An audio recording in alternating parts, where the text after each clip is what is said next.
Sean bienvenidos a esta conferencia que va a pronunciar don Francisco Vázquez, que luego será presentado por Julio Rama, que nos acompaña aquí con nosotros. Estamos en un acto organizado por Foramontanos Siglo XXI, una asociación sin ánimo de lucro que tiene como objetivos el potenciar la sociedad civil, que consideramos que es fundamental, puesto que la democracia no consiste solamente en depositar una papeleta una vez cada 4 años, sino también en que los ciudadanos tengan plena participación en las decisiones que toman aquellos que tienen el poder. Conviene recordar que tras la Ilustración se acabó con aquello del poder divino y el poder reside en el pueblo, es decir, en todos nosotros los ciudadanos. Y sobre eso nos va a hablar don Francisco Vázquez, que además creo, si no me equivoco, que es un gran defensor también de la importancia de esta sociedad civil. Como les digo, Foramontanos es también una asociación con ánimo propositivo, es decir, no limitarnos a ver los errores, las carencias que puede haber en una sociedad, en este caso la de Cantabria, sino también proponer ideas para mejorar. No se trata solo de hacer crítica, sino de hacer aquello que se decía la crítica constructiva. No quiero perder mucho más tiempo en los prolegómenos y, por tanto, lo que sí voy a pedir a la alcaldesa de Santander, a Gemma Igual, que por favor nos diga unas palabras, puesto que este acto, estamos en el Palacio de la Magdalena, que es propiedad del Ayuntamiento de Santander y donde hay que agradecer de manera especial a la alcaldesa que nos haya recibido hoy aquí y que nos ponga estas magníficas salas a disposición de Foramontanos Siglo XXI y de Francisco Vázquez, que hoy nos va a pronunciar una conferencia. Gemma, por favor. Pues muchísimas gracias, Manuel Ángel, y muy breve, porque cuando he llegado la sorpresa ha sido muy agradable de ver todo lleno de gente, el aforo completo. Eso es porque el Palacio de la Magdalena es maravilloso. Sí. Eso es porque Foramontanos tiene una credibilidad y además genera o crea opinión de manera solvente y además documentada, con lo cual también sé que es por eso. Pero eso es sobre todo porque hoy nos visita Paco Vázquez. Y yo quiero, con todo el cariño del mundo, volver a mostrar la admiración a una persona que ha sido muchas cosas, que como ahora el doctor Rama, que como Julio Rama le va a presentar, tampoco yo voy a pisar la presentación, pero creo, y de verdad lo creo, que cuando se tiene una edad que se puede uno permitir decir las cosas pues con mayor solvencia por toda esa experiencia, que cuando se han tenido muchos cargos, que cuando en esos cargos nos han puesto los ciudadanos individualmente, que eso es el alcalde, voto a voto, tener un cargo, que cuando después se ha tenido la confianza de todos los alcaldes de España, porque Paco Vázquez ha sido presidente de la Federación de Municipios. Cuando se pertenece a un partido político, porque así debe de ser, pero con ideas propias y con la capacidad también de hacer autocrítica, que eso siempre es mejorar. Y cuando se acepta venir a enseñarnos y a la generosidad que se tiene cuando uno cuenta sus experiencias personales, pues yo tengo todas las razones para que este aforo esté lleno. Y además veo pues, muchas personas influyentes e importantes en el aforo. Veo a la presidenta del Parlamento, veo a Manolo Huerta, exalcalde, veo a muchas personas que, como además he llegado rápido y no me da tiempo a nombrar a todos, pues veo a personas que sé que venís con la mente abierta para escuchar, pero además con las razones y el criterio, con una persona que nunca ha perdido la educación y el respeto a la hora de defender posturas, y eso es las buenas y corteses razones y el convencimiento que nos debe de llevar a todos los políticos o a todos los representantes. Y además también cuando viene con su mujer, que la hablaba y la decía, que a veces hay que tener un entorno personal muy firme para tener tantos cargos y tanto bagaje y tanta experiencia. Alguien que nos ponga los pies en la tierra, alguien que nos riña cuando hay que reñirnos desde el cariño y alguien que nos aplauda, pero no tanto para que no nos elevemos. Pues yo creo que también el entorno familiar es imprescindible e importantísimo, así que muchísimas gracias. Y cuando Foramontanos me propuso que teníamos hoy esa cita, pues le dije que me parecía que un buen lugar era el Palacio de la Magdalena, porque está abierto al foro, al debate, al pensamiento y al avance, y que seguro que con esta sala, que caben 100 personas, pues que era suficiente, y todos pensamos pues que sí.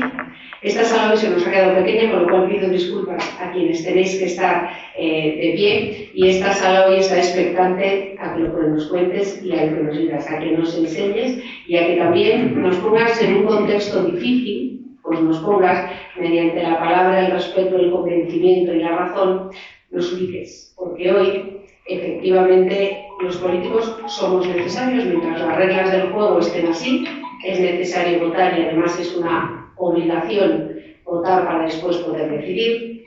Es una obligación también respetar los tiempos de la política, esos 4 años que nos dan de confianza, si no nos desviamos, pero también es justo reivindicar y seguir teniendo el voto en la mano para poder también pues, decirnos pues, qué es lo que estamos haciendo bien, regular mal, hacia dónde vamos, que nos jugamos la memoria de los que han estado antes de nosotros, que nos jugamos el presente, pero sobre todo que nos jugamos el futuro, en este caso de Santander, pero también de Cantabria, de España, de Europa y del mundo que ahora está tan trastocado. Así que expectante a que nos cuentes y de verdad que gracias a Foramontanos por haberte traído y a ti por haber aceptado. Buenas tardes.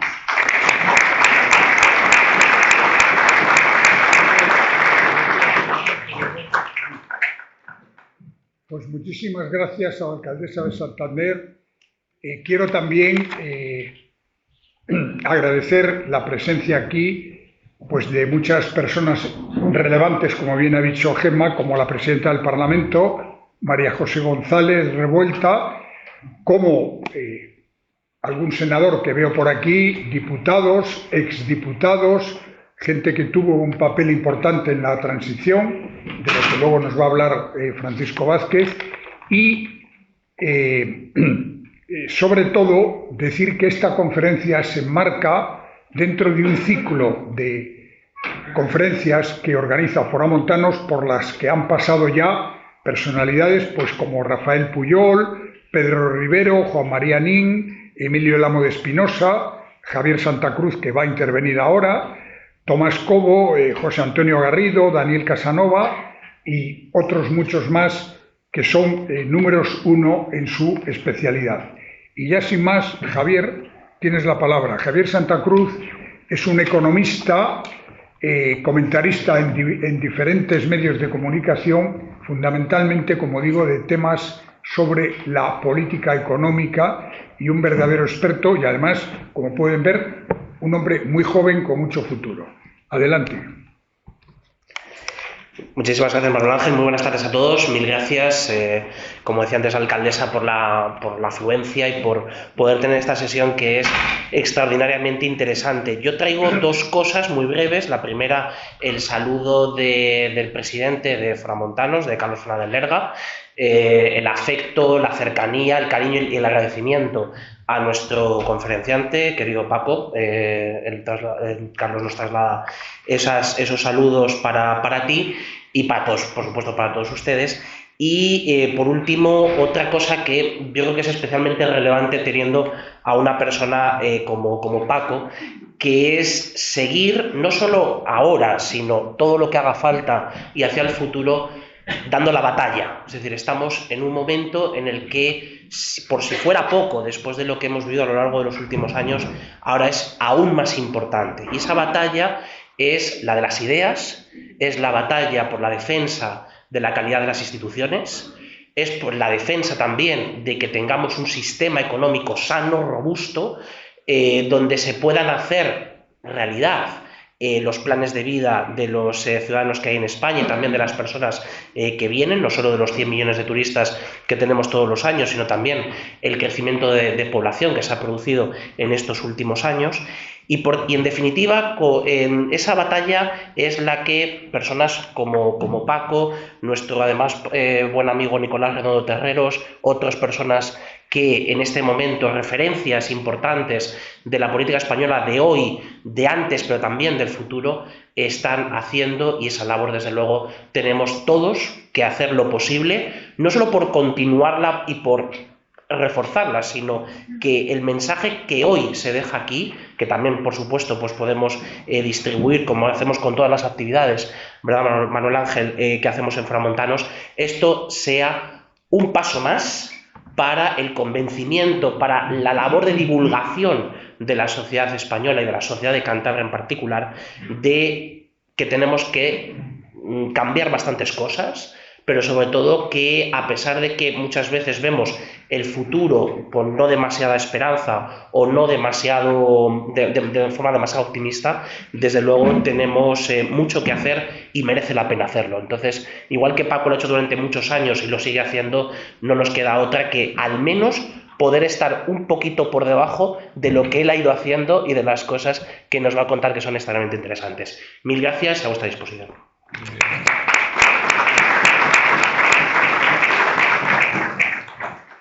Pues muchísimas gracias a Javier Santa Cruz, y ahora le corresponde la intervención al doctor don Julio Rama, miembro de Framontanos también, y persona que es amiga personal de Francisco Vázquez y que de su mano ha venido hoy aquí a Santander, a este Palacio de la Magdalena, para pronunciar la conferencia. Así que, doctor Rama, adelante para presentar a nuestro conferenciante. Bien, con mucho gusto. Con mucho gusto, y además no es la primera vez. Yo creo que son 3 o 4 veces las que he presentado a mi querido amigo Paco. Últimamente nosotros hablamos mucho, como parece lógico, y últimamente, bueno, pues no dejamos de estar preocupados. Yo siempre le digo, nos decimos, es que somos mayorcitos, a lo mejor a consecuencia de eso lo vemos todo más oscuro, tanto más negro. Es probable, pero claro, cuando uno ve, por ejemplo, ayer mismo, hubo una diputada en las Cortes que separó la bandera española para dirigirse a los periodistas, pues uno se estremece. Son tiempos diferentes. Por lo tanto, de las 3 o 4 veces mínimo que yo te he presentado, es esta quizá la que, bueno, encima de nuestros hombros hay cierta pesadumbre. A mí me gusta mucho la poesía, leo mucha poesía, leo mucho. Nosotros somos de esos tipos que los bolcheviques a veces liquidaban porque tenían demasiados libros para un solo hombre.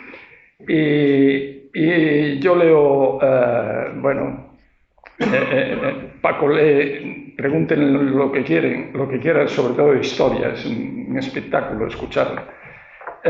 Yo leo mucha poesía y últimamente, bueno, he cogido en mis manos una serie de poemas que son, como diría, crudos, pero por ser crudos son de gente nueva que propone cosas, gente joven. Y es lo que ahora se llama poesía marginal. La poesía marginal no quiere decirse que sea una poesía infravalorada o desconocida, todo lo contrario. Ya ven que yo quiero estar ahí siempre leyéndola. Y he leído estos días un texto que se titulaba Música de Lobo, que escribió un autor no tan conocido, que se llama Carlos Edmundo Oís. Este hombre, en toda su obra, en todo su trabajo, deja una pesadumbre. Uno le lee, se entusiasma porque dice cosas muy bonitas, y al final le queda como un pozo en las espaldas extraño. Lo último que leí, y si me permiten lo voy a decir: te traigo un trago seco de trigo y de tragedia, un aire de aureolas y un vaho de vacas negras. ¿Habrá cosa más dura de escuchar? Pues no, pero muchas de estas cosas definen un poco la situación. No digo solo en España, es una situación difícil en Europa, difícil en el mundo, que no sé a dónde nos va a llevar. Bien, ahora paso a lo mollar, que es presentar a mi querido amigo. Hablaba de mayorcitos.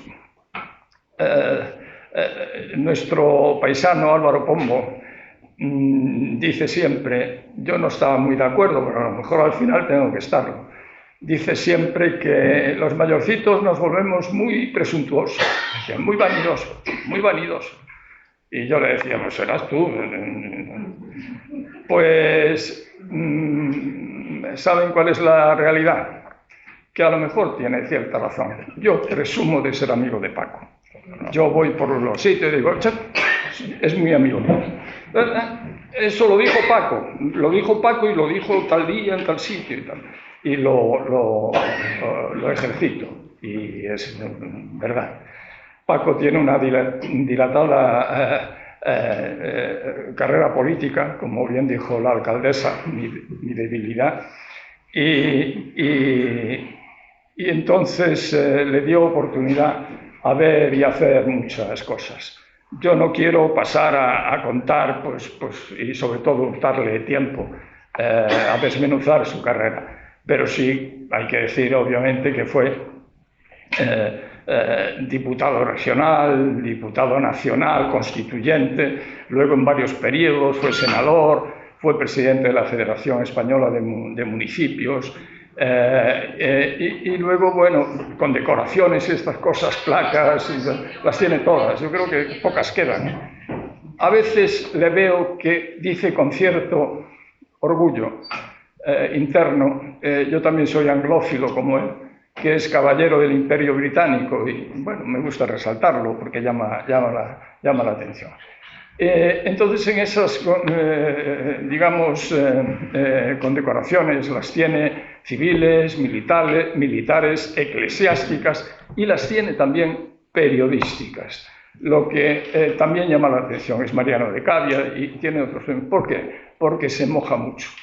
Y se moja mucho, escribe, publica libros, tiene unos 20 más o menos. Siempre que termina un escrito, Paco dice una frase demoledora, que a mí me encanta. Y lo dice pues con toda sencillez y con toda... Dice, y dicho queda, la mirada de un católico. Lo dice siempre. Acaba el texto y lo escribe. Bien, pues ese Paco. Entonces, esa trayectoria que él larga tuvo, nosotros ambos, que es verdad, empezamos nuestra pelea muy jóvenes. Es decir, yo saqué la cátedra muy joven, él fue alcalde muy joven y nos veíamos y con un montón de inquietudes, nos gustaba lo público, nos gustaba tal, nos adscribimos enseguida, nos mojamos, somos muy mojados, nos mojamos muy fácil. Y nos mojamos uno por aquí, el otro por allí. Al final pues hemos coincidido, porque además sin movernos, no nos hemos movido nunca, y mira que lo han intentado por todos los lados, no nos hemos movido nunca, siempre en el mismo sitio.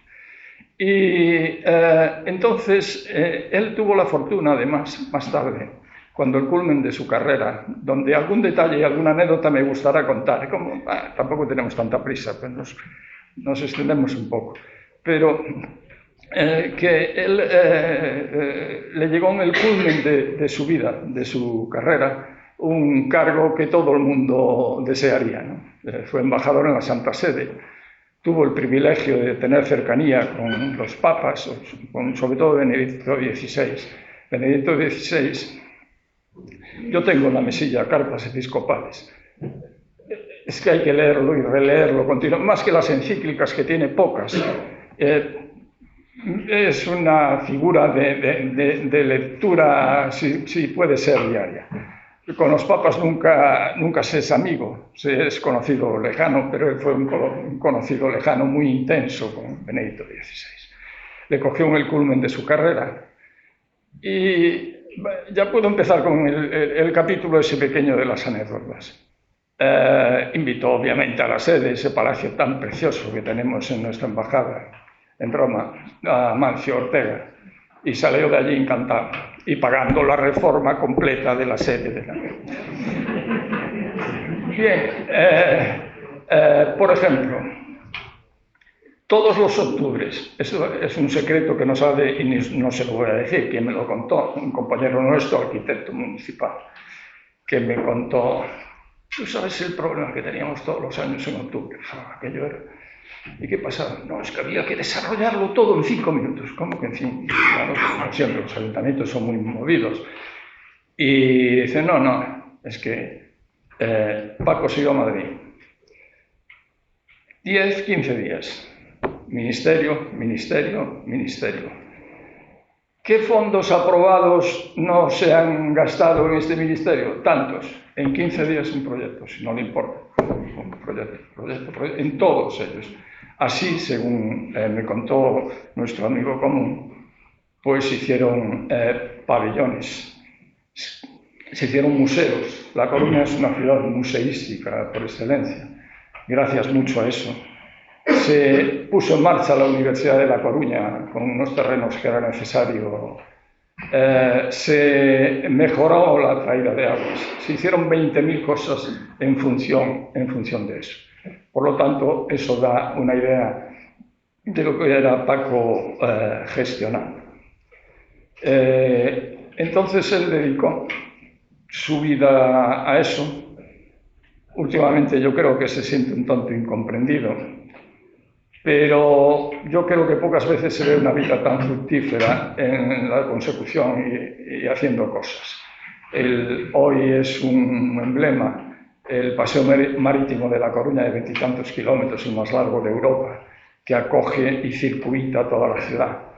A mí me gusta comentar muchas veces, dado que llevo aquí 40 años, crié a mis hijos y estoy feliz con mi familia,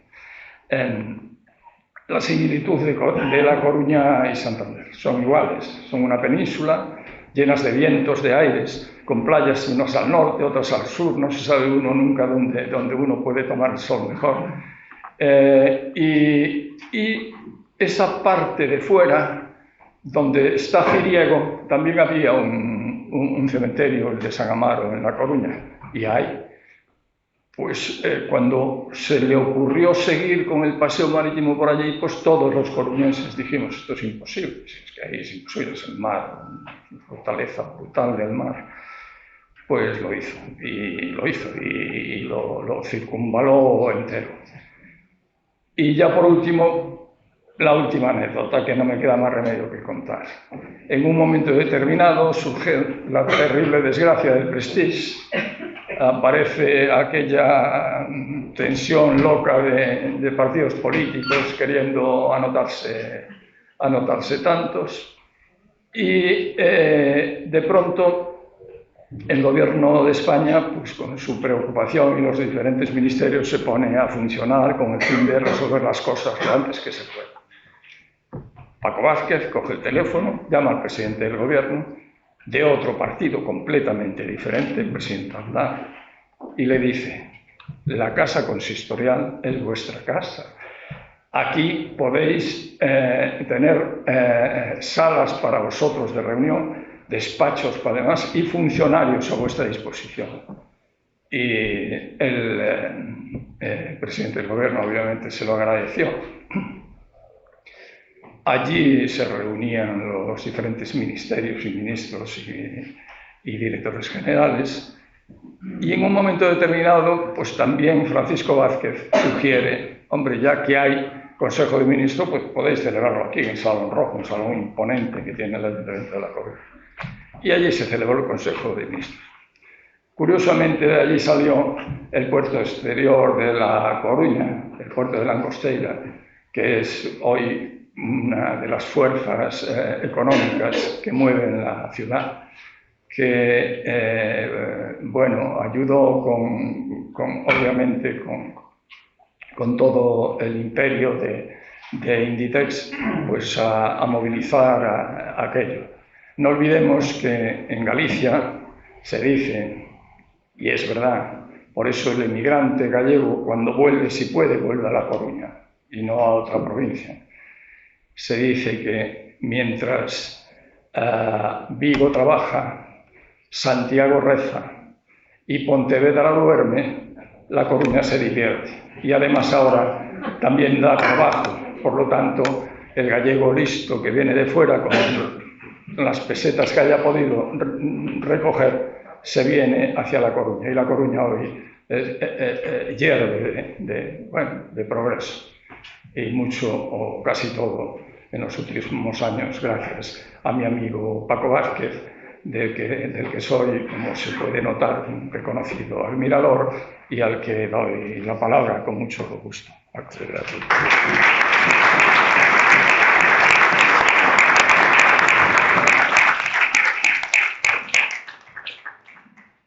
Después de la presentación, si siguiera siendo alcalde, es obvio que lo haría cronista oficial de la ciudad. Lo haría cronista oficial de la ciudad.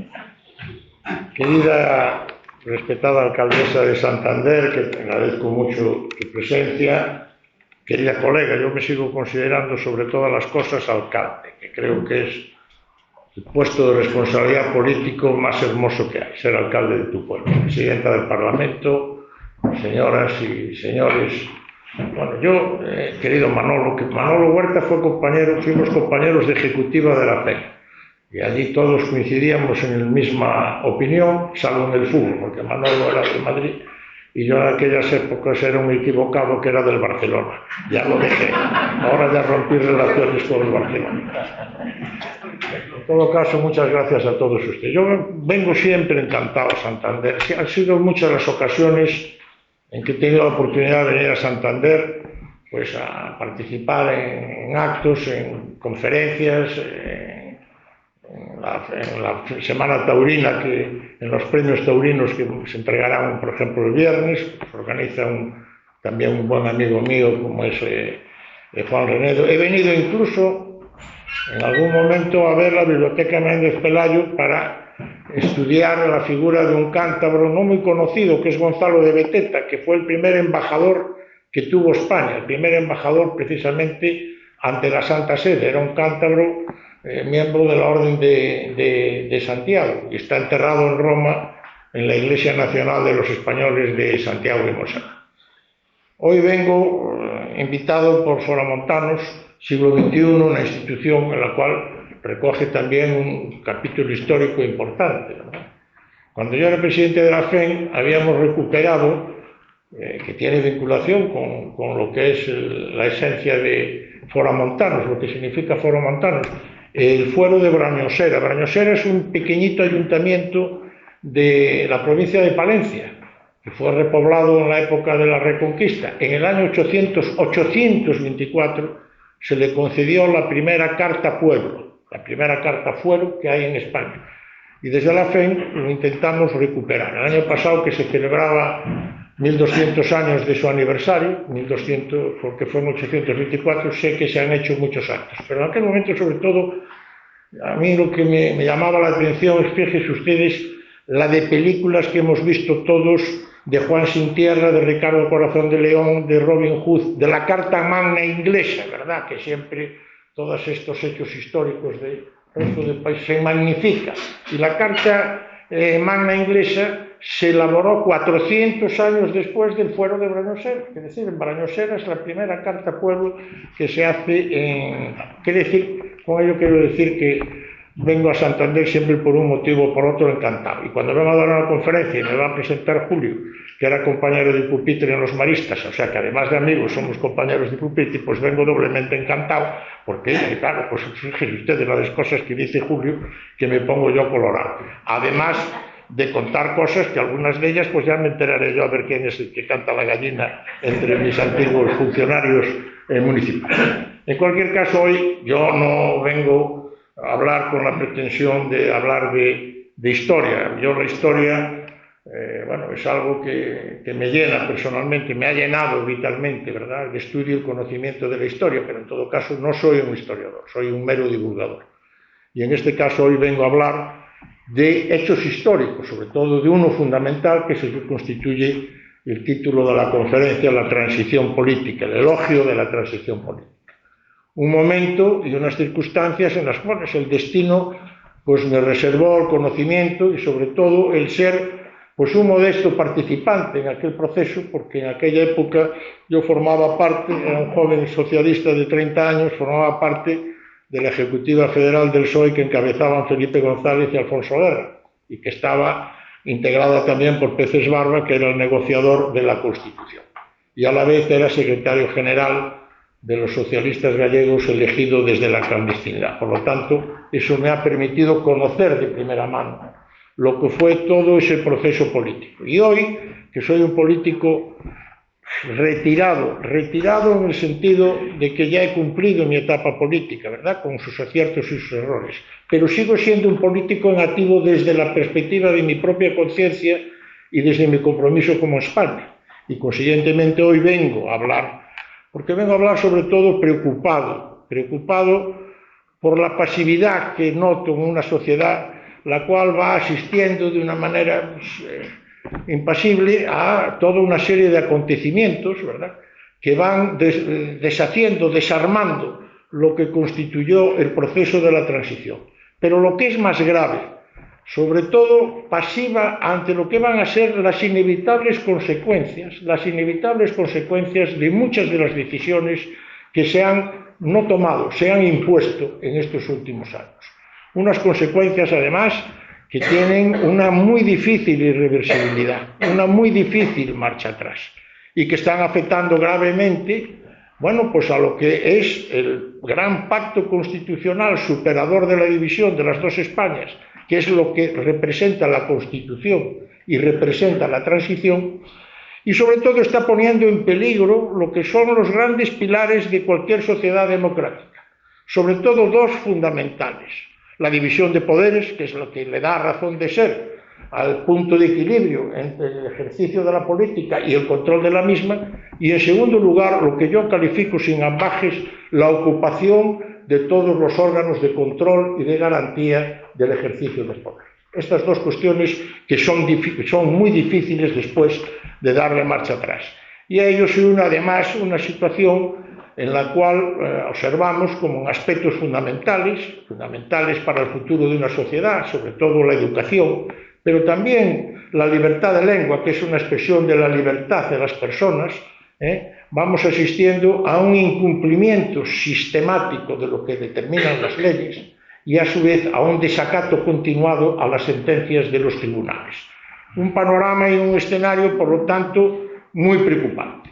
Pero en cualquier caso, yo hoy lo que vengo es a alertar de esta situación en comparación con lo que representó el periodo de la transición. Para muchos de ustedes, mis palabras de hoy van a ser, yo diría que una obviedad, porque voy a recordar algo que ustedes conocen perfectamente.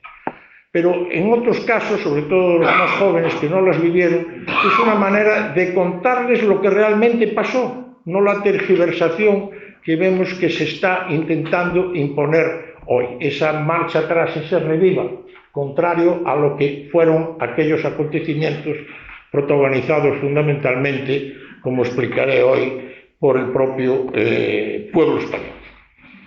La transición no fue solamente un camino, un trámite político del tránsito de una dictadura a una democracia. La transición fue un proceso político. Fue un proceso político en el que las aspiraciones y las demandas del pueblo español fueron atendidas por los políticos de entonces. Eso es algo que entra en contraposición con lo que sucede hoy en día. En aquel momento, la preocupación del pueblo español era el recuerdo vivo de los acontecimientos de la Guerra Civil y de sus consecuencias. Había una gran preocupación a la muerte del general Franco. ¿Qué España iba a surgir de allí? Si iba a volver a surgir nuevamente la división de las dos Españas. El pueblo demandaba un diálogo, una concordia, un acuerdo y sobre todo lo que yo creo que demandaba el pueblo español era nuestra equiparación de una vez por todas con el conjunto de las naciones democráticas de nuestro propio entorno. Y los políticos de entonces, los partidos políticos de entonces, los políticos de todas las tendencias de entonces, supieron atender aquellas demandas del pueblo español. Y lo supieron atender sobre todo dando paso a un elemento fundamental de nuestra convivencia como es la Constitución vigente de 1917. 78.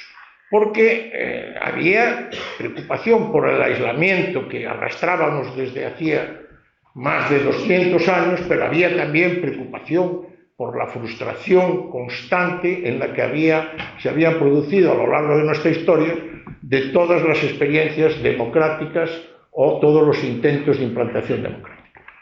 A mí me gusta recordar siempre que en los 166 años, fíjense ustedes, 166 años tan solo, que es un corto espacio de tiempo, el que va desde el día de hoy, la Pepa, el día de San José, ¿verdad?, de 1812, la aprobación de la Constitución de Cádiz, hasta 1978, España tuvo 7 constituciones, todas derogadas violentamente.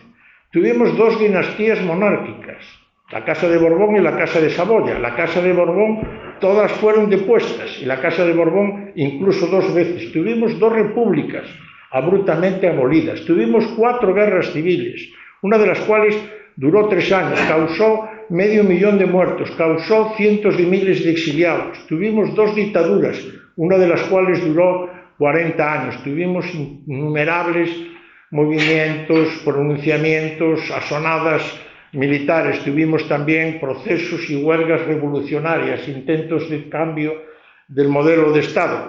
Tuvimos incluso 2 intentos de secesión territorial, el último de ellos antes de ayer, el último de ellos el 1 de octubre de 2017, protagonizado por 2 partidos políticos, Junts y Esquerra Republicana, que conforman la mayoría parlamentaria que sostiene al actual gobierno de coalición social-comunista. Quiere decir, la mayoría parlamentaria española está integrada por partidos de carácter golpista que no solamente han intentado violentar la Constitución, sino que han intentado romper la unidad territorial de España y acabar con el proyecto nacional español.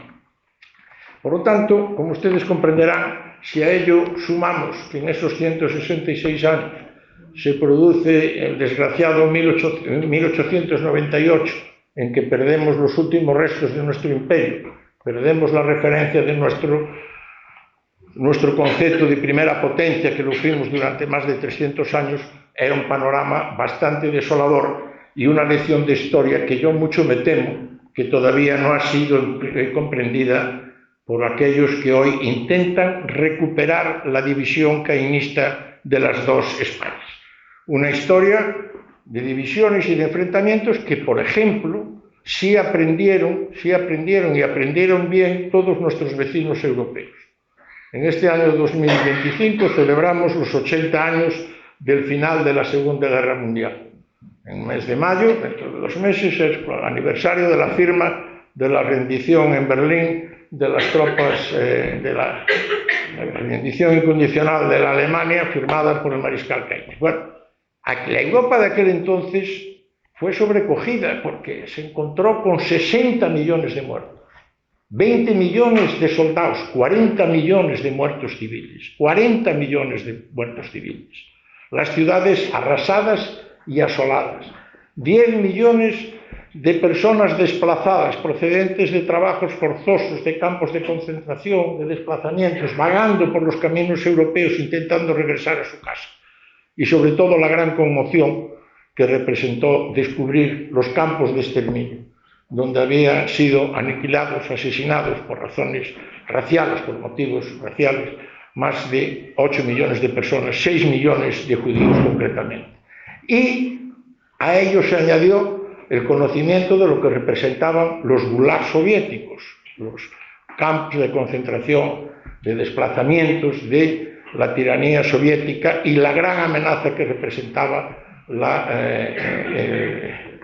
el imperio comunista de Rusia, que determinó en Europa una reacción en la cual los distintos partidos políticos, ideologías políticas, cristiano-demócratas, liberales, conservadores, populares, socialdemócratas, decidieron aunar esfuerzos y crear un nuevo modelo, un nuevo tipo de sociedad, que es la que dio lugar a la sociedad del bienestar, que ha sido posiblemente el referente más democrático que ha habido en el mundo desde que el mundo y la historia es conocida.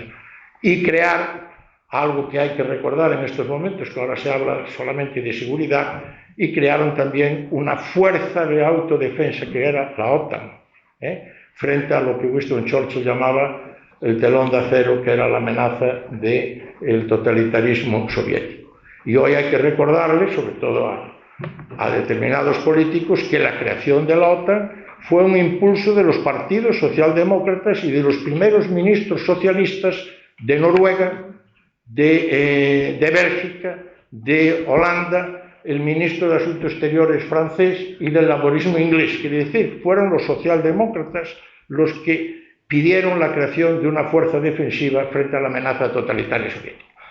Bueno, estas breves referencias históricas, lo que intento con ello explicar es que la transición política es algo más que un proceso político tendente, como fue así, a sustituir sin violencia un régimen dictatorial por un Estado democrático. La transición fue un proceso de ruptura, sobre todo con la tradicional enfrentamiento y división machadiano de las dos Españas. Yo digo siempre en Román Paladino que la transición fue un intento de no repetir los errores del pasado y procurar imitar los aciertos de nuestro entorno, porque en política muchas veces no hay nada que inventar. Hay que fijarse en lo que funciona bien o en lo que ha funcionado bien. En el caso municipal, querida alcaldesa, y hago un breve paréntesis, mi mujer se desesperaba en los viajes porque yo iba con máquina de fotos y en vez de sacar la foto de un monumento, sacaba una papelera, una farola, lo que yo iba viendo, que pues podía copiar, decía, esto está bien y esto lo pongo en la colonia. Bueno, y esta transición, ¿sobre qué se fundamenta? Se fundamenta sobre tres pilares determinantes.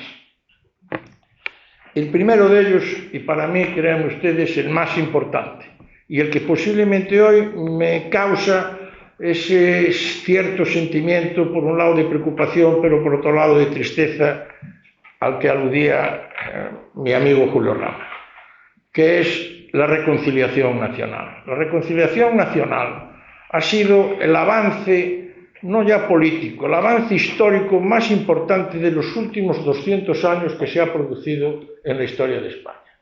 La reconciliación nacional ha sido además un paradigma seguido desde el conjunto de del resto de los países, no solamente desde el punto de vista político, desde el punto de vista académico.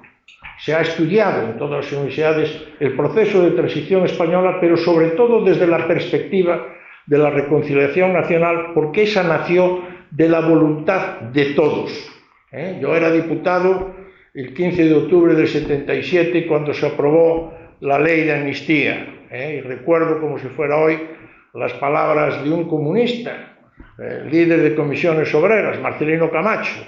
El grupo de aquella época era Alianza Popular, estaban sentados arriba, y Camacho desde la tribuna parlamentaria se dirigió mirando hacia el grupo de Alianza Popular y dijo: debemos reconciliarnos los que nos hemos estado matando unos a otros y tenemos que ser capaces de borrar el pasado para siempre. Eso es lo que representó la reconciliación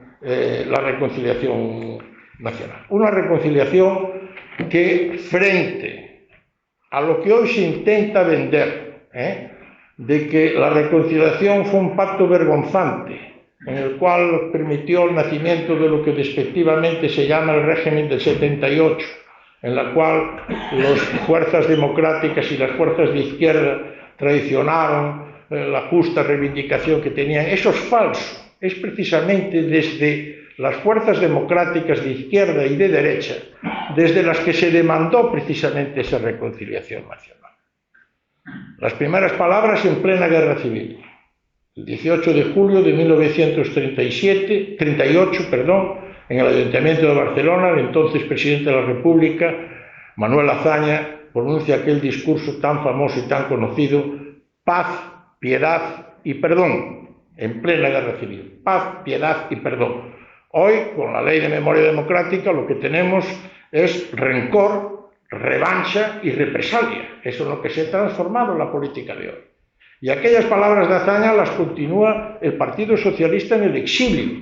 En 1948, en Toulouse, en una iglesia, un convento que se llama de los Jerónimos, pero donde curiosamente está enterrado Santo Tomás de Aquino. Celebró allí un congreso el PSOE, e Indalecio Prieto, que era el líder socialista de entonces, consigue que se apruebe una resolución mayoritaria de reconciliación nacional y de reencuentro con las fuerzas de derechas y las fuerzas monárquicas, y eso da luz a lo que conocemos como el Pacto de San Juan de Luz. Y en 1956 el Partido Comunista, que encabezaba entonces la Pasionaria y Carrillo, pues aprueban en su Congreso una política de reconciliación nacional. Y un ilustre coruñés, don Ramón Menéndez Pidal, que fue predirector de la Academia de la Lengua y, como saben ustedes, el gran divulgador del Mío Cid, encabezó en 1956, en plena dictadura, un comunicado de los intelectuales pidiendo la necesidad de una auténtica reconciliación nacional y pidiendo también el establecimiento de una monarquía parlamentaria. Y Tierno Galván y otro coruñés, Salvador de Madariaga, un ilustre político que gozaba de tal prestigio que en el exilio fue, sin contar con el apoyo de ningún gobierno ni de ningún partido, fue elegido presidente de la Internacional Liberal y se le concedió el premio Carlomagno por su aportación al proceso de Unión Europea. Hace aquel que se llamó, recordarán algunos de ustedes, el contubernio de Múnich, aquella reunión de Múnich que asistieron fuerzas e ideologías políticas de izquierdas, de derechas, del interior y del exilio, demandando esa reconciliación, imprescindible reconciliación nacional. Pero fíjense ustedes, hoy hay que recordar, y yo quiero además trasladarlo, y me van a perdonar que lo lea, trasladar la literalidad, ¿verdad?, de aquella declaración del Gobierno de España del 18 de julio de 1986. Gobernaba el Partido Socialista, el antiguo Partido Socialista, que nada tiene que ver con quienes hoy ocupan esas siglas. Y aquel gobierno, que había sido elegido por mayoría absoluta, encabezada por Felipe González, en el 50 aniversario de la Guerra Civil, publica un comunicado en que dice: la Guerra Civil, por su carácter fracticida, no es un acontecimiento conmemorativo. La Guerra Civil es definitivamente historia. Y termina recordando con respeto a quienes desde posiciones distintas a la España democrática lucharon por una sociedad diferente a la que también sacrificaron su propia existencia. Y en mayo de 1977, con esto termino esta parte de la reconciliación en contraposición a lo que hoy se intenta establecer de frentismo, de enfrentamiento y sobre todo a través de la mal llamada memoria democrática, una recuperación selectiva de nuestro pasado, lo que un partido como el Partido Nacionalista Vasco, cuando estaba Suárez de presidente, pide que se amplíe la amnistía y dice textualmente Julio Jáuregui, que era uno de los dirigentes nacionalistas que había estado en el exilio: hay que perdonar y olvidar todos los crímenes y barbaridades cometidas por los dos bandos en la Guerra Civil, antes de ella, en ella y después de ella, tanto a los que mataron al presidente Companys como a los que mataron al presidente Carrero Blanco, tanto los que mataron a García Lorca como los que asesinaron a Muñoz Seca, tanto a las víctimas de Paracuellos como a las víctimas de Badajoz. Y si hiciera falta una imagen, un icono de lo que fue esa reconciliación nacional hecha por todos, los que venían del antiguo régimen como los que venían de las cárceles y del exilio, el mejor icono es aquella foto histórica que recoge la culminación de un momento cuando Su Majestad el Rey don Juan Carlos I, en su visita a México, al México de los españoles exiliados, va a saludar y le besa la mano a doña Dolores Rivas Cherif, doña Lola, la viuda de Manuel Azaña, el presidente de la República, que le transmite y le dice a Su Majestad el Rey: qué gran alegría tendría mi esposo si pudiera vivir este momento. Eso que fue una de las iconos que refleja en lo que representó esa reconciliación nacional, sobre todo construida, en el caso de Su Majestad el Rey, por la aportación que hizo el rey Juan Carlos I, renunciando a todos los poderes que le estaban conferidos constitucionalmente de acuerdo con las leyes vigentes en el momento y siendo el verdadero impulsor, ¿verdad?, del proceso democrático. La reconciliación nacional da paso a lo que constituye el segundo pilar de la transición democrática, y que no es otro que la vía reformista, la reforma, el proceso de reforma. En España no se produce un proceso revolucionario, en España no se produce un proceso conflictivo, y en España se consigue, desde esa reconciliación nacional de unos y de otros, se consigue que esa reforma se desenvuelva pacíficamente frente a los intentos radicales y extremistas que también existían en aquel momento. En aquel momento en España, cuando muere el general Franco, hay un posicionamiento dentro del régimen minoritario de aquellos que podíamos calificar de inmovilistas o de continuistas, que lo que pretendían era una mera continuidad, un mero seguimiento de la propia situación, que dio lugar además a ciertas manifestaciones de violencia, ¿verdad?, vinculadas a sectores de una radical extrema derecha. Pero hoy hay que recordar que también había, dentro de lo que era la oposición, había también un sector rupturista, que lo que pretendían era romper con el proceso político e imponer una situación de carácter revolucionaria, siguiendo modelos diferentes, que en definitiva, y dicho de una manera sencilla, era sustituir una dictadura por otra, porque había todo un conjunto de partidos políticos que lo que buscaban desde la extrema izquierda era imponer una dictadura al estilo chino, el seguimiento maoísta, la Organización Revolucionaria de Trabajadores, el sistema stalinista, todas las variedades comunistas habidas y por haber.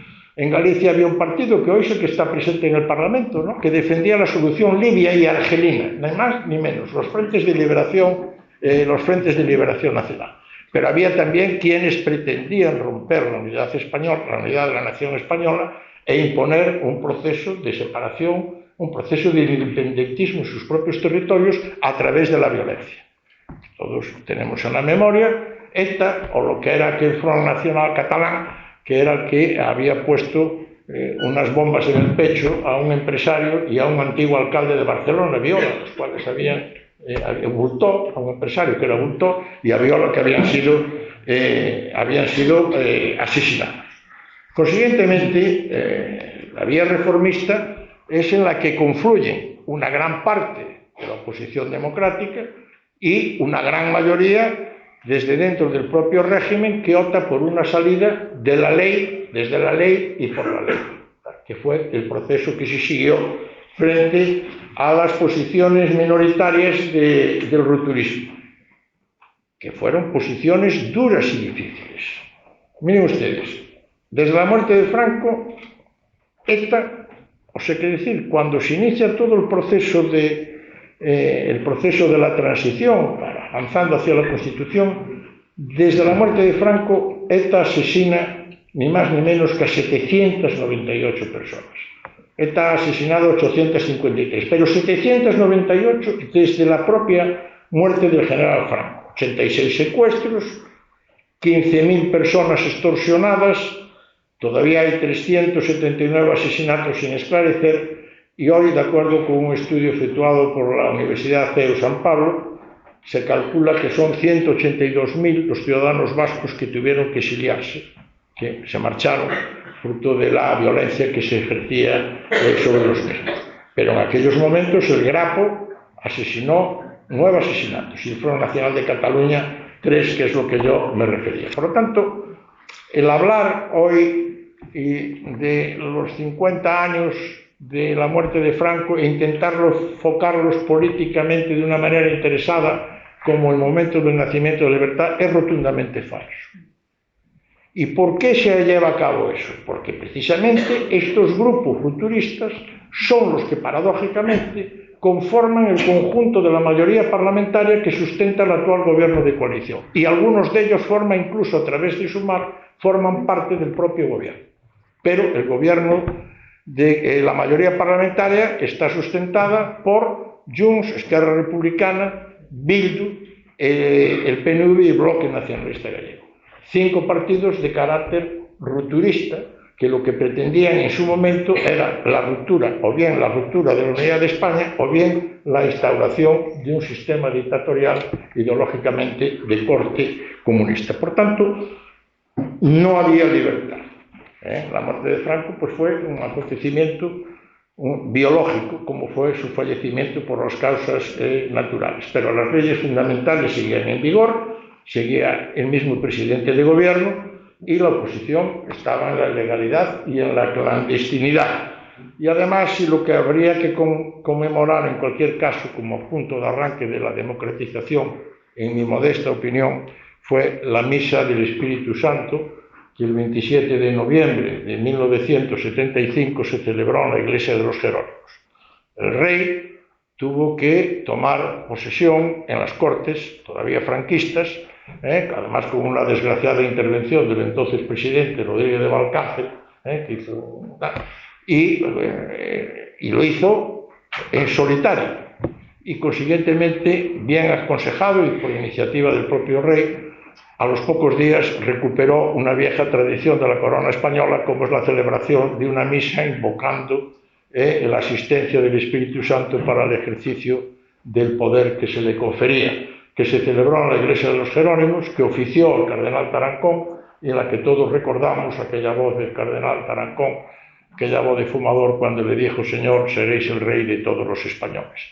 Pero sobre todo, además de las palabras de Tarancón, sobre todo porque en aquella misa el rey asistió y la presidió acompañado de Valéry Giscard d'Estaing, presidente de la República de Francia, Walter Scheel, presidente de la República de Alemania, el príncipe Felipe de Edimburgo, consorte de la reina de Inglaterra, Nelson Rockefeller, vicepresidente de Estados Unidos, y así innumerables líderes de todos los principales países democráticos de nuestro entorno, de Europa y de América, los cuales con su presencia arropaban y apoyaban el nuevo proceso, el nuevo camino que iniciaba Su Majestad el Rey. Eso es lo que hay que conmemorar y eso es lo que hay que recordar. Y no olvidar además de que estos partidos que hoy conforman esa mayoría parlamentaria son los que precisamente llevan su rupturismo hasta el punto de votar en contra de la Constitución. Cuando se celebra el referéndum de la Constitución, el 8 de diciembre de 1978, votan en contra de la Constitución Esquerra Republicana, Euskadiko Esquerra, R. Batasuna, que es Bildu, el Bloque Nacionalista Gallego, el Partido de Liberación de los Países Comunistas, el PC tal, Fuerza Nueva y Falange de las Jons. Quiere decir que no aceptan la propia Constitución. Y hoy, paradójicamente, estos partidos, que son los que más ponen en solfa el proceso de transición y sobre todo llevan a cabo con la colaboración del gobierno un proceso de desconstitucionalización, que es el que estamos asistiendo, un cambio de la Constitución por vías indirectas, son los que ya desde el primer momento expresaron su propia oposición al proceso de transición democrática. La reforma es la que permitió el regreso de los exiliados, el que vació las cárceles de presos políticos y sobre todo, como les decía antes, reforzada por la renuncia voluntaria que Su Majestad el Rey hizo de los poderes que le asistían y por una ley electoral que permitió por vez primera a los españoles en muchos años poder emitir su voto. Por cierto, y haciendo un pequeño paréntesis, una ley electoral que es preciso reconsiderar, ¿verdad? Es preciso reconsiderar, porque no refleja lo que constituye las mayorías de la propia sociedad y no es representativa de la expresión políticamente, de la expresión que con su voto hacen los españoles. Hay una resolución, y lo dejo aquí apuntado, hay una resolución de la Unión Europea de junio de 2018 en la que establece que para las elecciones europeas, para ser elegidos miembros del Parlamento Europeo, hay que tener una horquilla de voto mínimo del 2% y al 5%. Del 2 y el 5% del conjunto del voto español. No se aplicó en las últimas elecciones europeas en España.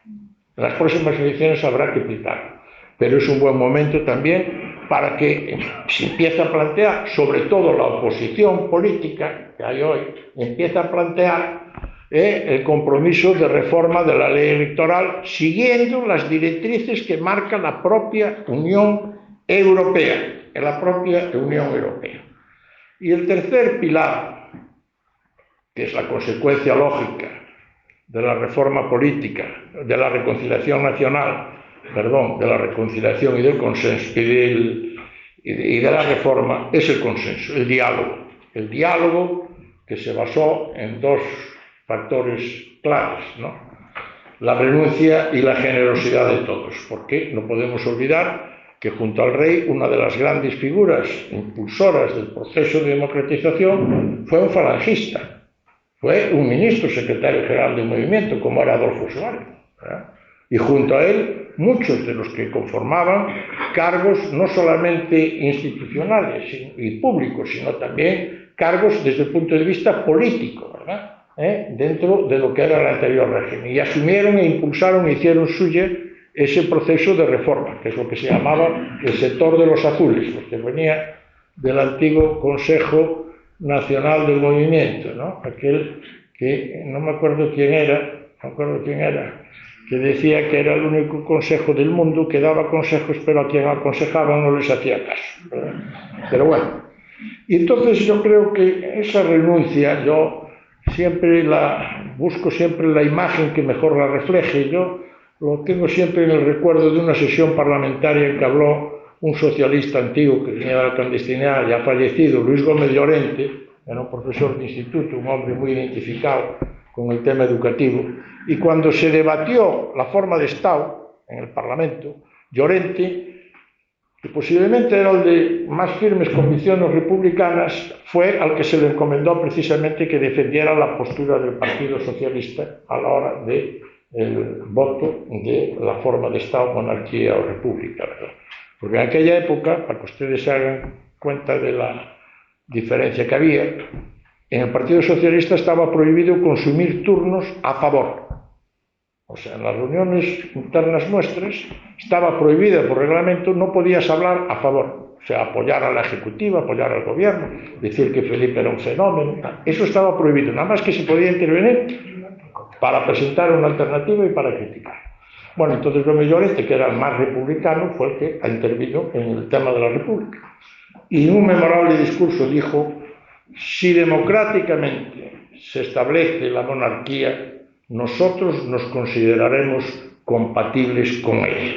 Y así fue como la restauración monárquica se transformó en una instauración plenamente democrática. Pero eso es la aceptación de lo que constituye las decisiones que conformaban el consenso, el encuentro, el entendimiento entre todas las distintas formas políticas. El futuro no se puede construir, como se intenta hoy, desde la existencia del frentismo de bloques políticos y de bloques ideológicos. La España de hoy existe gracias al consenso que permitió en la transición aprobar leyes orgánicas que desarrollaban la Constitución.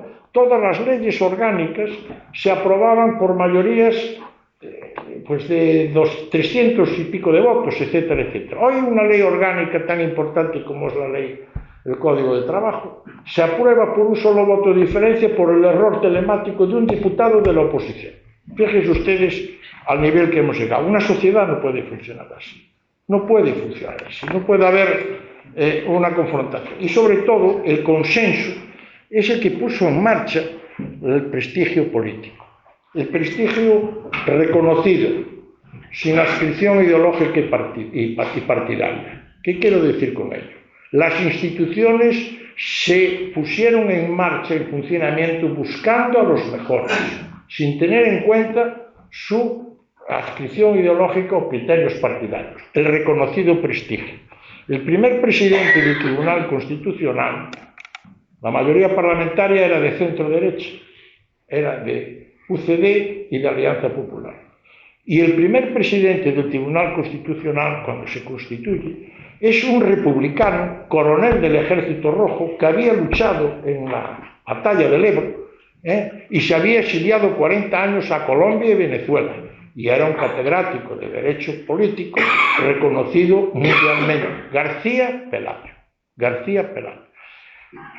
Y el Partido Socialista apoyó la presencia como embajador en Moscú de Juan Antonio Samaranch, falangista reconocido, que había participado en las elecciones del 77 con un partido falangista, que no había sacado ningún representante, porque era importante para los intereses de España, por su reconocido prestigio en materia deportiva, como así se demostró cuando desde esa embajada consiguió la presidencia del COI y traer la Olimpiada a Barcelona. Y los ejemplos podrían ser muchísimos. El presidente del Consejo General de Poder Judicial y presidente de las primeras Cortes fue don Antonio Hernández Gil.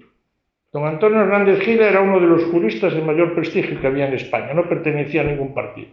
Decía Alfonso Guerra que cuando recibía a los representantes del partido era tan respetuoso que la mirada se la dedicaba los mismos segundos a cada uno de los representantes para que nadie creyera que tenía más intencionalidad por uno de ellos.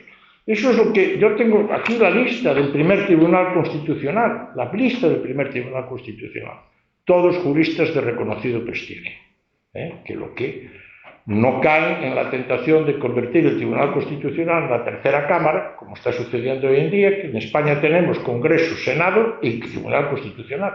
Y a la vez, en la acción de la justicia, tenemos hasta ahora el escalón máximo era el Tribunal Supremo, ahora no es, ahora es el propio Tribunal Constitucional que es el que lleva a cabo un proceso de revisión de las leyes. Por lo tanto, afecta eso gravemente, sobre todo a un principio al que me refería yo antes, que era el de la división de poderes.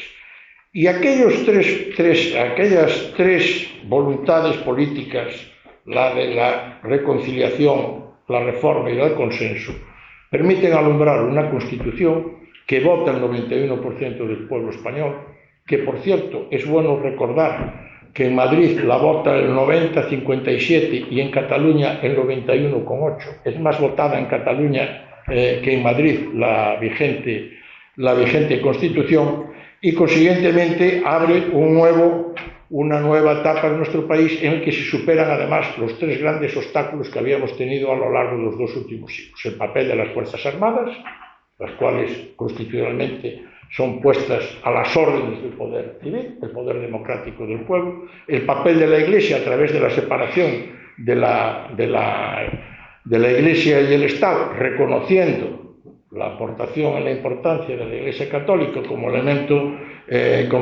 fundamental, y en tercer lugar la cuestión territorial, que fue el gran error que cometimos los constituyentes. Creímos de buena voluntad en que eso ayudaría a superar lo que de alguna manera eran las reivindicaciones de los partidos de corte nacionalista, y a través de un pacto constitucional que reconoció un nuevo modelo de Estado, que es el Estado de las autonomías, el cual ya fue traicionado en el momento del voto del referéndum constitucional, en que el Partido Nacionalista Vasco no defendió el sí, sino que propuso la abstención, y el resto de los partidos nacionalistas defendieron y propusieron el voto en contra, y la situación pues ha llegado hasta donde hemos llegado hoy, sobre todo en cuestiones importantes y más graves, que, permítanme que les diga, con todo el respeto, a lo mejor en Cantabria no se percibe bien, y no se percibe bien en algunos aspectos en Andalucía, o en Madrid, o en Extremadura, o en Castilla, que es la cuestión idiomática. Hoy estamos asistiendo, y se está implantando, en España una división fronteriza, una barrera lingüística que rompe España y rompe el principio de igualdad de oportunidades que podemos tener entre todos los españoles.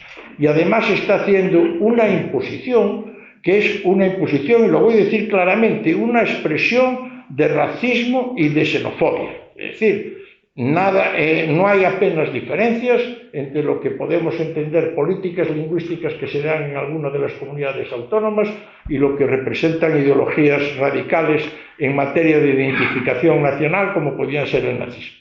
Es decir, en España los nacionalistas, aquí no hay diferencias de color de piel, de raza, no hay diferencias religiosas, la seña de identidad es la lengua, la única división o diferencia que existe es la lengua. y consiguientemente hacen de la lengua la bandera de diferenciación, y hacen de la lengua la barrera de separación. Y digo que sí se sabe, pero no se percibe en comunidades donde hay únicamente una lengua única que es la común de todos los españoles, el español. Yo sigo la línea de un paisano mío, Camilo José Cela, que decía que el castellano es el español hablado en Castilla y el español es la lengua común de todos. Y yo sigo lo que recomendaba él. Fíjense ustedes, ¿por qué digo esto?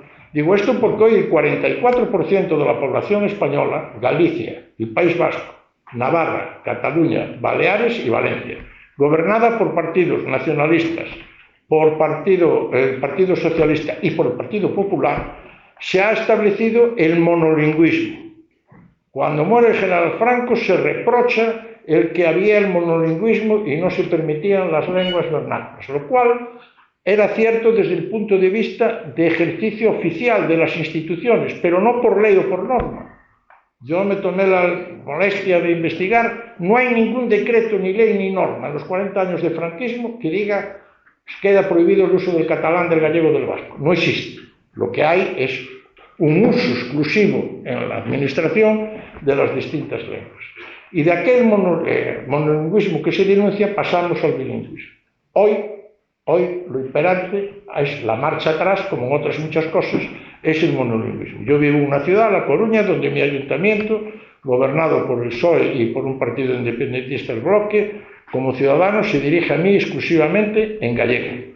Una diputación gobernada por el Partido Socialista y el Bloque que se dirige a mí exclusivamente en gallego.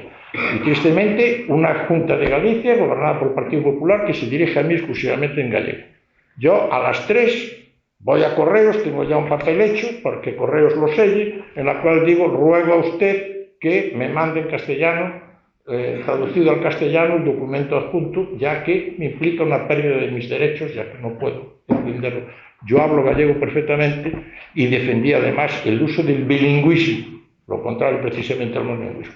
Perdonen el paréntesis, pero este nuevo monolingüismo también tiene una manifestación de este proceso de desconstrucción constitucional que se está llevando a cabo en estos últimos años, ¿no? Y no digamos ya de lo que sucede con todo el tema de la memoria democrática al que yo me referí, que, por ejemplo, entre otras lindezes, hace que los diputados, aquí hay un diputado que fue de la primera legislatura, pues tú como yo, todos los diputados hasta el año 83 somos diputados franquistas según la ley de memoria democrática, en la que ETA, Bildu, impuso que la ley fuera aplicada hasta 1983. Una ley que no tiene, si ustedes lo piensan, no tiene ninguna diferencia con las denostadas leyes de represión del comunismo y la masonería de 1940.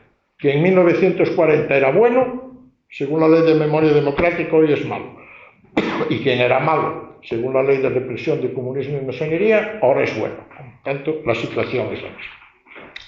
Al final, y con esto ya termino, al final la transición, los valores de la transición, es recuperar esa España, hoy en la España de hoy, aquella España del encuentro, del diálogo, del consenso, que lo refleja mejor que nada, y con esto termino, una imagen que cualquiera de ustedes yo creo que le emocionará verla cuando visiten Ávila, la ciudad de Ávila, y vayan a su catedral.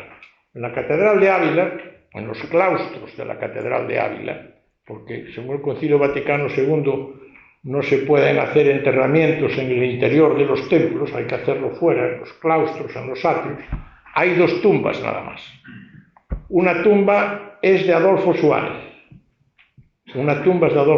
el que fue presidente de gobierno, y la otra tumba es de don Claudio Sánchez Albornoz, presidente de la República en el exilio, un exiliado que estuvo 40 años exiliado, posiblemente junto a Américo Castro, el gran historiador de la historia de España. Son los 2 grandes historiadores, sobre todo, en mi opinión, yo soy más de don Claudio Sánchez Albornoz, que es el que defiende que España es fruto de la acción de la reconquista iniciada en Asturias. Américo Castro dice que España es fruto de la confluencia de las 3 culturas la judía, la musulmana y la española.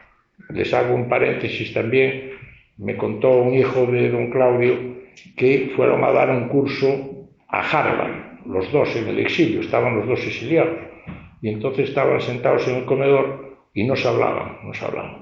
Y entonces un catedrático americano dijo, mire, están los dos españoles que van a dar un seminario y no se hablan, pero ¿qué les pasa? ¿Es por motivos políticos?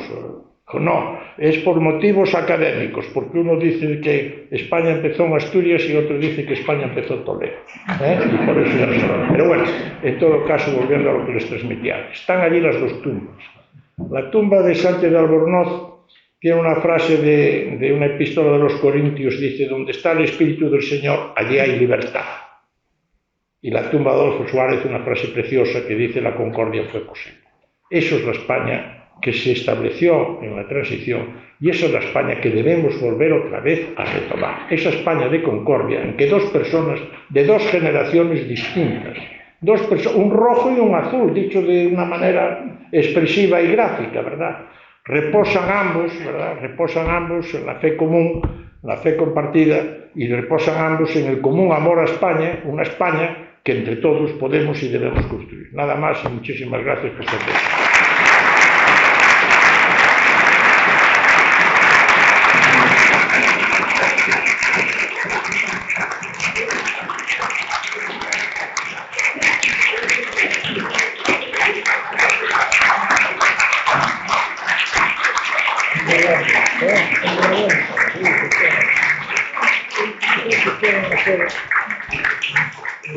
Muchísimas gracias por esta magnífica conferencia de don Francisco Vázquez, y ahora el Ayuntamiento de Santander nos va a obsequiar con un vino español aquí en el hall, con lo cual despedimos esta conferencia de Foramontanos siglo XXI, que como les digo, seguiremos programando en el futuro otras intervenciones con personas del nivel de Francisco Vázquez, que yo creo que merece la pena que vengan por nuestra tierra a exponer sus ideas. Y a ustedes, muchísimas gracias por su asistencia. Muchísimas gracias. ¿Quieren hacer alguna pregunta?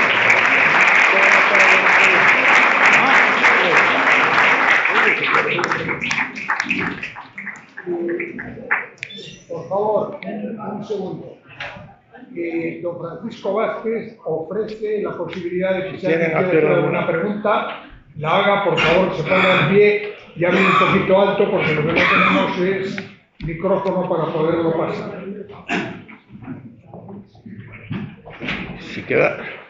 Si quedó todo claro, nos levantamos la sesión. Pero ahí hay un señor que quiere hacer una pregunta. No, clarísimo. Y además tengo que felicitar. Está todo clarísimo, pero vamos, yo tengo una duda. Durante toda la democracia se podía haber cambiado la ley electoral. ¿Usted sabe los motivos por los cuales no se ha hecho? No ha habido decisión política. La presente ley electoral es una ley copiada de las leyes belgas, que es una ley que se llama la ley de Ohm. Los belgas tienen un grave problema territorial entre valones y flamencos, etcétera, y entonces los partidos están duplicados prácticamente. Y para garantizar la representación de todos se hizo una ley proporcional. Cuando se hace la negociación de la primera ley electoral en España, sobre todo Martín Villa era el que decía Martín Villa, y yo creo que tenía razón.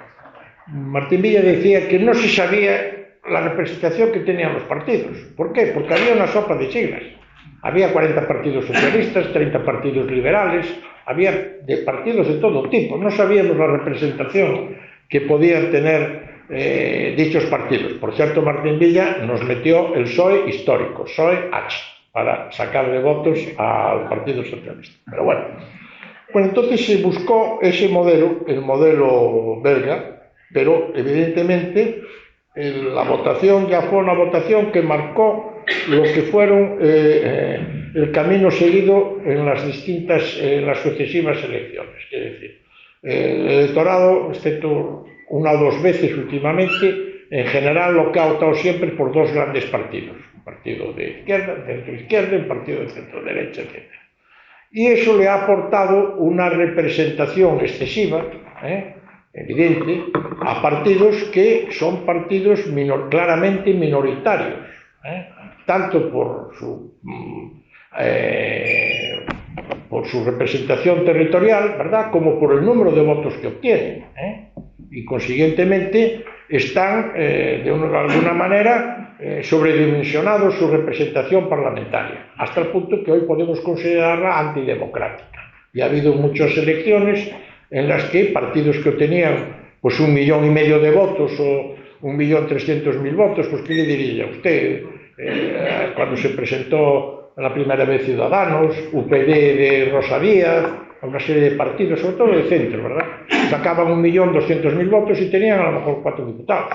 Y el Partido Nacionalista Vasco o el Partido de Pujol tenía también. Tengo una chuleta, yo soy mucho de chuletas, Yo soy mucho de chuletas. Mire usted, por ejemplo, que es un tema de una cosa, cuando ahora hubo las entrevistas con el señor Sánchez para hablar del problema internacional, que no se debieron hacer las entrevistas, se debe haber obligado al señor Sánchez a ir al Parlamento, y si no, no ir nadie a la Moncloa, porque esas cosas no se negocian en la Moncloa, se negocian como se hace en todos los países, en la Cámara. Pero se le negó la presencia a Vox. Y entonces, mire usted, para que usted se haga una idea de esto que hablamos de la reforma de la ley, Vox tiene 3.033.744 votos, el 12,39%, 33 diputados.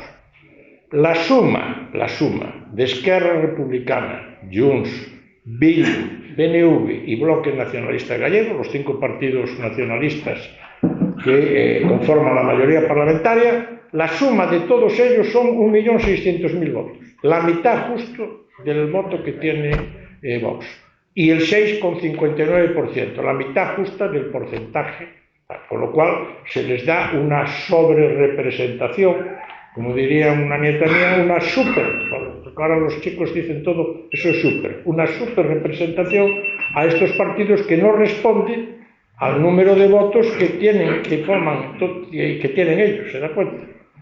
Y bueno, esto es lo que me ha llevado a mí a apuntar. Es la primera vez que lo expreso públicamente, porque todavía fue hace unos días cuando encontré, mirando en los papeles, esa reforma de las elecciones europeas aprobada por el Parlamento Europeo. Es decir, el Parlamento Europeo ya ha marcado el rumbo, ha dicho que para tener representación en el Parlamento Europeo hay que sacar entre el 2 y el 5% del conjunto de los votos nacionales, con lo cual ni el PNV, ni el Bloque, ni Junts, ni él tendrían representación parlamentaria. Y si esto se aplicara en las elecciones generales, pues tendrían que presentarse todos juntos para tener un diputado, no como la situación que tenemos. Por lo tanto, es un debate abierto, en el que yo creo que además hay que tener la valentía de reformarlo, porque es seguir un modelo democrático que funciona en el resto de los países europeos. Alemania, que es el país más parecido a nosotros constitucionalmente, tiene un Congreso y un Senado, el Bundestag y el Bundesrat. Al Senado van los estados federales, lo que ellos llaman los Lands, pero para ir al Congreso de los Diputados, al Bundestag, hay que sacar el 5% como mínimo del conjunto de los votos nacionales, porque en el Congreso de los Diputados es donde se debaten las cuestiones que afectan al conjunto de la nación. Los temas territoriales se debaten en el Senado. Por lo tanto, hay que vayan las representaciones de los parlamentos autonómicos. Pero al Congreso de los Diputados lo que tiene que ir es la representación acorde con la función y las competencias del Congreso, que es el control del gobierno y la elaboración de las leyes, ¿verdad? Y habría que sacar. Y todo este conjunto de partidos desaparecerían, salvo que se presentaran todos ellos en conjunto, ¿verdad? Y además, Julio hizo mención de eso, son partidos que además tienen una sobre representación parlamentaria, es decir, están beneficiados y su objetivo es precisamente acabar con el principio, con la soberanía nacional y con la unidad nacional. Es una cosa que no tiene sentido. Por lo tanto, yo defiendo y vengo defendiendo desde hace años la necesidad de hacer una reforma. Eso es algo que tendrían que pactar el PSOE y el PP. Pero hablar hoy de un pacto del PSOE y el PP, como usted comprenderá, pues es hablar de una entelequia imposible de alcanzar, no precisamente por culpa del PP, pero bueno. Bueno, ¿alguna pregunta más o ya queda la cosa? Uy, ya veo que se levanta más, ya se anima. A ver, supongo que mucha gente compartimos con usted la preocupación por la situación actual de España. Pero hay una cosa que ha dicho usted al principio de su conferencia que me ha preocupado todavía más. Es decir, que las medidas que se están tomando ahora son de difícil vuelta atrás. Mi pregunta es, ¿difícil quiere decir imposible? No. Nunca hay nada imposible porque no ha sido imposible tomar esas medidas, comprende, que van en contra, pues muchas de ellas de lo que establece la Constitución y otras muchas pues van en contra del sentido común o atentan contra la propia convivencia. Lo que pasa es que eso hay que expresarlo con claridad. Con claridad. Quiere decir, hoy el ciudadano tenemos que pedir que cuando haya elecciones se nos diga qué se va a hacer, qué leyes se van a derogar. ¿Se va a derogar la ley de memoria democrática? ¿Se va a sustituir la ley de memoria democrática por una ley de reconciliación nacional? Que evidentemente recoja los derechos de aquellos de un lado y de otro que tienen familiares desaparecidos o que han sido víctimas del terror de unos y de otros y que están en las cunetas. Pues efectivamente, pero que acabe con esa línea divisoria de las dos Españas. ¿Se va a hacer una ley de defensa del español? Como la ley Toubon francesa. Los franceses tienen una ley que es Ley de Defensa del Francés. Ley de Defensa del Francés. Cuando intentaron que se impartieran clases de catalán en Perpiñán y en la zona de la Cataluña de la Real, no pudieron. ¿Por qué? Porque hay una ley que viene de Luis XIV, del rey Sol. Cuando en aquellos años de Felipe IV, Cataluña durante 15 años se unió a Francia. Cuando se unió a Francia, lo primero que hizo el rey Sol, el gobierno del rey Sol, fue promulgar una ley prohibiendo el uso del catalán. Es decir, en Francia se usa nada más que la lengua francesa. Una ley de defensa del español. Una selectividad común. A nivel educativo que permite una enseñanza de la historia común. Es que ustedes no se pueden imaginar. Yo, una de las cosas que a mí me entristece, y lo hablo muchas veces por teléfono con mi amigo Julio Rama, los padres de hoy no leen por la noche los libros de texto que tienen sus hijos. Porque yo alguna vez miro los libros de texto de mis nietos y me robo una representación que no me corresponde a mí, pero voy al colegio a armar un follón. ¿Comprendes? Claro, porque se está enseñando una historia falsa. Yo les pongo un ejemplo. De 1900 a 1930 en Galicia hay 7 presidentes de Consejo de Ministros. 7. Montero Ríos, que era un destacado abogado de Santiago, Eduardo Dato, bueno, primero Canalejas, que lo matan en la Puerta del Sol, Dato, que lo matan en la Puerta de Alcalá, que era de La Coruña, Bugallal, el almirante Aznar, que es el último presidente de gobierno de Alfonso XIII, Portela Valladares, que es el de las elecciones del 36, y Casares Quiroga, que es el presidente cuando estalla la Guerra Civil. 7. Después en Galicia nace Pablo Iglesias, fundador del PSOE y del UGT. En Galicia nace Francisco Franco, que fue un general importante y después fue jefe de Estado durante 40 años. En Galicia nace Calvo Sotelo. Les puedo citar así, Salvador de Madariaga. Bueno, pues mis nietos estudian en el libro de texto Gallegos Ilustres, 3. El cura Basilio Álvarez. Basilio Álvarez era un cura que en los años 20 y tantos, en Orense, en la provincia de Orense, defendía que se acabaran los foros. Los foros eran el impuesto que el paisano tenía que pagar al propietario de la finca, que a lo mejor vivía en Madrid. Bueno, el cura Basilio Álvarez, que defendía que se abolieran los foros, Antón Villar Ponte, que era un periodista que creó una institución que se llamaba As Irmandades da Fala para hablar gallego, y el Ínclito Castelao, que es un personaje del Partido Galleguista, que salía diputado en la medida que lo metía Casares Quirón en sus listas. Y los demás los desconocen. Y esto usted extrapólelo ahora al resto de las comunidades españolas. En Cataluña no se estudia la guerra de la independencia contra los franceses, por el nombre, porque no es la guerra de la independencia. Entonces, a pesar de que allí tienen dos episodios que estudiábamos de niños, el tambor del Bruch y Gerona, ¿verdad?, con el general Álvarez de Castro, no se estudia, ¿no? La guerra de independencia no existe porque no fue la guerra de independencia de Cataluña, la guerra contra... Y a partir de ahí, pues usted lo va viendo, es decir, el programa educativo, una selectividad común. Por lo tanto, todo tiene, claro que todo tiene marcha atrás, pero eso hay que anunciarlo, proponerlo y comprometerse, ¿verdad? Y comprometerse para llevarlo a cabo. Le he citado tres cuestiones vamos, como podría citarle muchas más, ¿verdad? Hoy se anunciaba una reforma de la ley judicial, ¿verdad? Es una cosa, un nuevo acceso al ejercicio de la judicatura por vías indirectas, ¿verdad?, a través de una reforma del cuarto turno, de manera que desde el Ministerio de Justicia se puedan contratar directamente los jueces en juristas de experiencia dilatada, que es una manera, comprende usted, de controlar la división de poderes, o el transmitirle a los fiscales la instrucción de los juicios, en vez del juez instructor, el fiscal, lo cual acarrea que al no haber el número de fiscales suficientes para afrontar la instrucción de las causas judiciales, se nombrarían fiscales de cuarto turno, sin pasar por la prueba de las oposiciones, que es la criba que al menos nos puede acreditar una imparcialidad. Y así podíamos seguir hasta el infinito, ¿verdad? Podíamos seguir hasta el infinito. Por lo tanto, lo que hay que hacer es eso, afrontarlo, estudiarlo y anunciarlo, sabiendo que hay un gran aparato propagandístico manejado por el gobierno, como no ha habido durante la democracia, que dificulta mucho el ejercicio de la oposición y hace muy difícil la posible alternancia política, la carga que hay de propaganda, y además que va a mayores, con el tema de Telefónica, que eso va a ser lo más.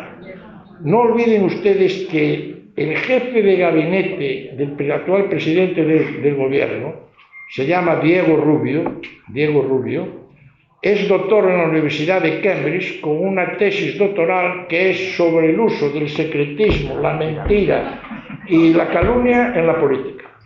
Ese es el presidente del jefe del gabinete. Con lo cual, si a esto le añade lo que yo sé, esto ya me aleja un poco de lo que es la conferencia, ¿verdad? Pero si le añade usted las declaraciones del ínclito ministro de Justicia, que en mi opinión es un seguidor fiel de los 11 principios que tenía Goebbels, el ministro de Hitler, de propaganda, 11 principios que Bolaños los sigue inevitablemente. Alimentemos siempre una nueva noticia que haga olvidar la anterior, y eso es lo que sucede en España, ¿no?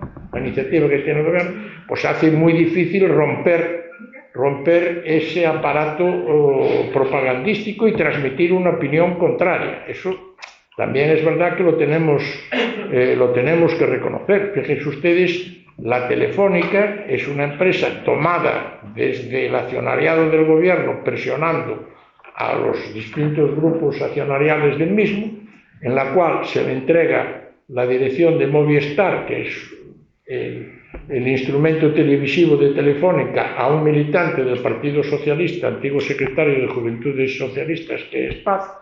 Se le entrega la seguridad de Telefónica, quiere decir, las intervenciones marcadas por los jueces a la jefa de seguridad de Moncloa, que es una comisaria de policía que fue la que tuvo el encargo de alterar el móvil del fiscal general del Estado. El borrado lo hizo la jefa de seguridad de Moncloa, la comisaria, que ahora ha sido nombrada jefa de seguridad de Telefónica. Y a continuación le han forzado al grupo Vivaldi, que es el accionista mayoritario del grupo Prisa, para que echen al presidente para constituir el canal 7, ¿no? Que es el objetivo, uno de los dos objetivos. Uno es ese y el otro es el control de la publicidad. Telefónica, la persona que está a mi derecha lo sabe mejor que yo, es el principal anunciante que hay en España y puede hacer una selección de los medios a través de la publicidad. Bueno, pues esto pasa todos los días. ¿Qué es lo que pasa? Lo que pasa es que no se puede ir a remolque de ello. Eso fue mis primeras palabras cuando empecé, ¿no? Es decir, si la oposición pierde la iniciativa en el sentido de ir a remolque de la noticia de cada día, pues las cuestiones se van imponiendo y se van amortizando y se van olvidando. Se van olvidando. ¿Quién habla hoy de la amnistía en España? Nadie. Y la amnistía es de una gravedad tremenda. Yo soy diputado constituyente y miren ustedes, la amnistía, muchos diputados constituyentes estamos muy pendientes a ver qué hace el Tribunal Constitucional, porque mire usted, esto es el libro de los trabajos parlamentarios de las Cortes Generales de la elaboración de la Constitución. Esta es la página 331 de dicho libro. Tomo primero, enmienda 504. Quiere decir, Raúl Morodo, diputado del Partido Socialista Popular de Eterno Galván, diputado, presenta una enmienda en la que dice sustituir el apartado tal de la ponencia de manera que las Cortes Generales ejercerán la potestad legislativa y otorgarán amnistías. En el debate constitucional se trató la amnistía y esto es la página 467, enmienda 744 de un diputado de UCD canario, César Llorens Borges, que era diputado de UCD, en el cual dice: el nuevo precepto hará que el rey, previo informe del Tribunal Supremo y fiscal del Reino, prohíba los indultos generales. La amnistía solo podrá ser acordada por el Parlamento. La amnistía se trató en la Constitución, se presentaron dos enmiendas, que son estas. O sea, quiero decir, ¿por qué lo presento? Para decirles a ustedes que no hablo de memoria, y que esto es algo que tenía que la oposición que presentar en el Parlamento. Se debatieron y fueron rechazadas, las dos enmiendas fueron rechazadas por la ponencia constitucional, que las declinó, en consideración de que 20 días antes se había aprobado una ley de amnistía y se consideró que no era necesario que la Constitución recogiera la figura de la amnistía. ¿En base a qué el Tribunal Constitucional va a aprobar la amnistía? Es decir, va a reformar lo establecido y dispuesto por las Cortes Constituyentes en el debate constitucional. ¿Cuál es la base jurídica para hacerlo? No hace falta más. Es decir, no se puede aprobar la amnistía. Habría que hacer una reforma constitucional. Reforma constitucional que señala el Consejo de Europa, la Comisión de Venecia, en la que dice que tiene que hacerse una reforma constitucional para aprobar la amnistía. Bueno, con esto ¿qué quiero decirles?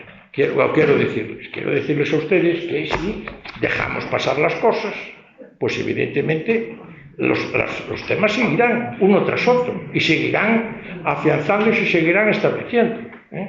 Y la amnistía constituirá, bueno, pues entre otras cosas, una desautorización y una deslegitimación del Poder Judicial y del más alto nivel, del propio Tribunal Supremo, que es el que dictó la sentencia. Y bueno, y eso es el error en que no deben incurrir las fuerzas políticas de la oposición. Las fuerzas políticas de la oposición tienen que centrarse en 2 o 3 casos. No ir a la iniciativa de lo que va marcando el gobierno, porque eso es lo que al gobierno le permite que los temas se vayan implantando. ¿Quién habla hoy de los indultos? ¿Quién habla hoy de la sedición? ¿Quién habla hoy de la ley CELA? Nadie.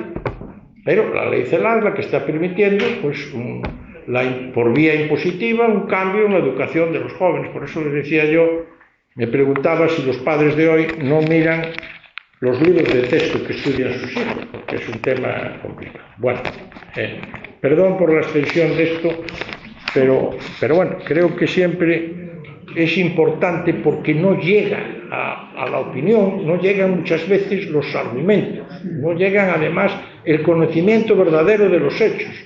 Por ejemplo, el tema concreto de la amnistía, que es un tema de una gran trascendencia y de una gran gravedad, como la reforma judicial que se intenta imponer, que si se lleva a cabo, se acabó con la división de poderes. Es decir, pasamos a ser claramente lo que ya en gran medida somos, una autocracia, pero bueno. Bien, Bueno, yo creo que ya. Dada la hora, una última pregunta. Por favor, una última pregunta que va a hacer Mazarrasa, por favor, adelante. Amigo y compañero. Lo primero, Paco, agradecerte enormemente tu venida aquí, ¿entendés? Y segundo, la maravillosa conferencia que nos has dado, con un trasfondo analítico importante de cuál ha sido la situación española, lo que ha sido la transición, y los momentos más crudos que hemos recibido, y las incertidumbres que hay presentes, y muy peligrosas. Yo el domingo, de los días, me presenté, habiéndome ido, como muchos que tú conoces, yo conozco, el PSOE de Felipe González, que nos hemos ido hace ya años del PSOE, que hemos visto su deriva. Pues claro, nos extraña en estos momentos que venga el presidente del gobierno español a clausurar el Congreso del PSOE, el PSOE histórico, se entiende, pues no hay otro, que él ha convertido en instrumento suyo a través de el Congreso falso y robado de Sevilla. Estimado amigo, perdona. No. ¿Podrías completar la pregunta? Sí, la pregunta es que, ¿qué te parece en definitiva esa situación? Yo me presenté, como en mi época de universitario, estudiando ingeniero en Madrid, encantado de presentar unos panfletos que algunos os he repartido por aquí, pero me quedan muy pocos, porque se me agotó la tinta.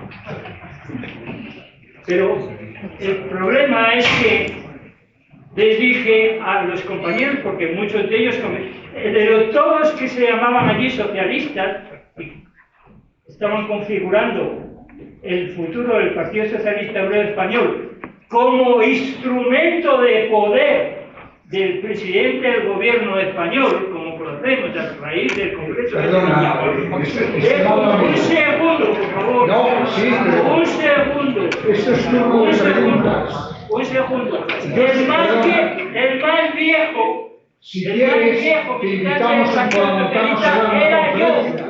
era yo, el año 74, principio de la transición, año 74, eligió a Felipe González secretario general.